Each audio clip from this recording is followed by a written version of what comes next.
Hi, I'm Lynn, and I want to talk to you about love and what love is, and maybe a little bit of what love isn't, and offer a new take on what love is. But first, let me ask, what do you think love is? What's your definition of love? Just take a second and think about it. What do you define as love? Just kind of say it out loud, picture it in your mind. I think that most people think about love as the feeling that you get, for example, when you meet that special person for the first time and you're wrapped in these emotions of wanting to be with them, wanting to talk to them, wanting to learn more about them, wanting to ask them questions, maybe even wanting to be physically intimate with them, a touch, a kiss, maybe even having their children, right?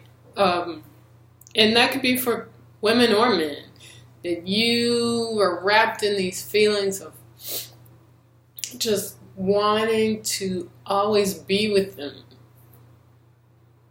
A lot of people think of that as love. Even if you have something other than a physical relationship, like I have a new puppy, I have a new car, and all you can think about is that car. You want to wash the car, you want to get new lights, new tires, you want to raise the height of the tires, you want to drop it low, whatever. And all you can think about is that thing, wanting it, wanting to be with it, wanting to experience it, and that's just on your mind all the time. On the opposite end is like hate, right?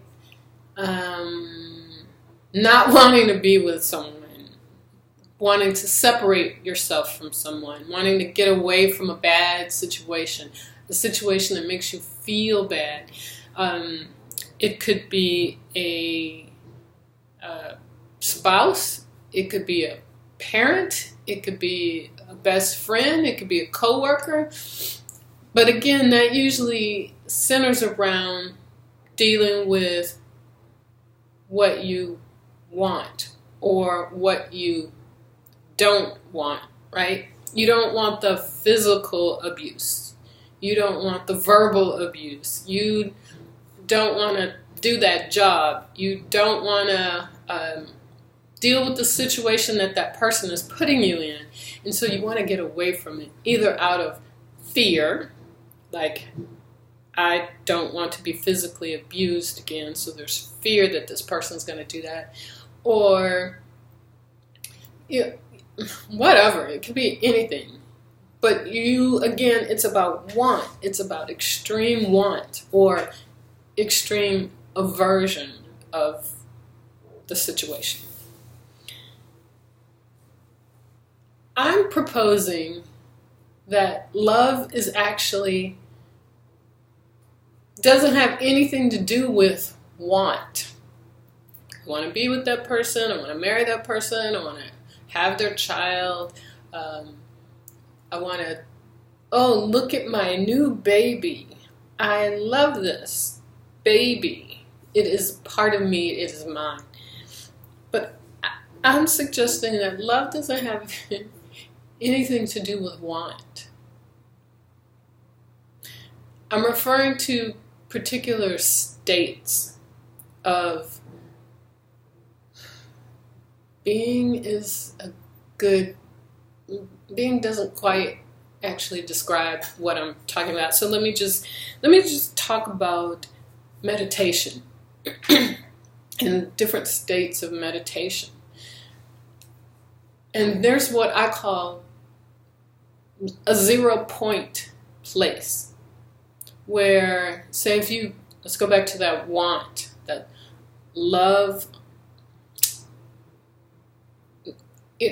love is on one hand and hate or fear is on the other. And so there's a scale between the two, right?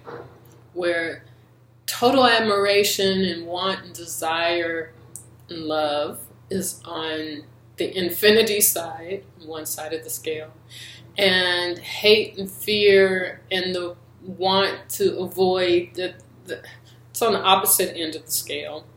And in the middle, right in the middle, is zero, nothing, 0 point. Now, when you meditate and you get to a point where you can actually clear your mind and not think anything, as Ariel says in my yoga classes,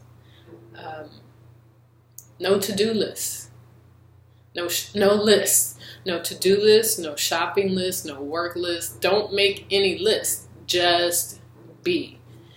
It actually kind of, I don't want to say it's hard to get there, but it takes some work. It takes a little practice to actually get to a point where you're not thinking about anything at all, and you're still conscious. You're conscious of what you're doing. You're conscious of your surroundings. You're conscious that you're meditating. You're conscious that you exist. But you're not thinking anything. And I think the part of the thinking actually comes through judgment. And it's a part of human nature, right? I'm judging the situation, whether it's safe for me, whether it's not safe for me, whether I'm hungry, whether I need to get up and go to sleep, whatever. That takes some level of judgment and analysis. But when you get to that 0 point in meditation, you can exist but not think of any of those things. You may have heard this before, you may have done this before. And somewhere in there at that, I'm thinking about absolutely nothing. That 0 point, that samadhi point, is where love exists. It is said that once you get to this place in meditation, you can open yourself up.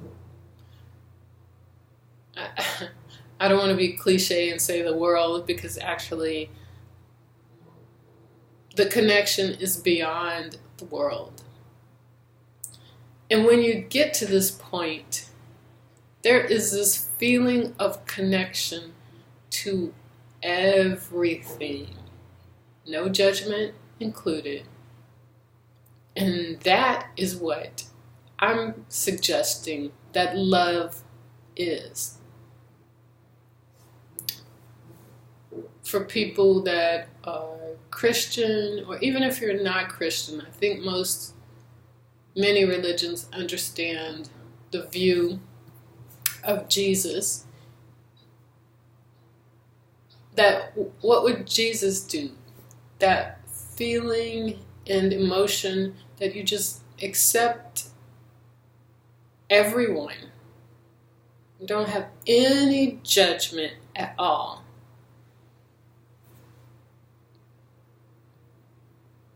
That takes some practice for most people, especially. So I live in the USA. So most people in the Western world, it would take some practice to get there, because we are constantly intertwined in our daily lives of, I gotta go to work, I gotta go to school, I gotta get ahead, I gotta make more money, I gotta get this, I gotta get that, I gotta do this, I gotta do that. And I'm not saying that just because you don't need to go to a cave, you don't need to withdraw from society, although that's helpful. That can be very helpful in order to train yourself or expose yourself into what it means to actually be able to meditate and get to that 0 point.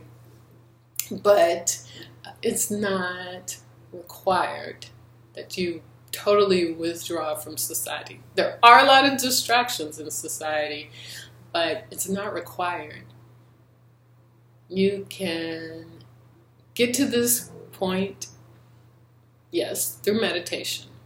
But can you get to this point in practice throughout your day? Disallowing stress. Accepting things as they come. Now, you might need a little bit of judgment to determine whether or not the situation that you're in is one of these situations where you can love the other person that might be getting on your nerves. But it's possible to just get to a 0 point. Now, if you see a mad rabid dog coming towards you, that may not be the point in time which you need to reach for this 0 samadhi, meditative, just calm, out of sheer protection for your body and yourself. But the person on the freeway that cut you off or shot you the finger, that's a pretty good place to practice love. Don't judge. Don't guess why that person did it. They might be late. They might be super aggressive. They might be a type A personality. They might be abusive. They might take advantage of people. They might blah, blah, blah, blah, blah. You can go on and on and on and on and on with reasons. But you don't know unless you stop them, pull them over, and ask them. But then that's probably considered road rage. So just practice. 0 point, no judgment, letting it go. And if you can practice that for a week, see what happens. Is that love? Holding no judgment. Where can that take you?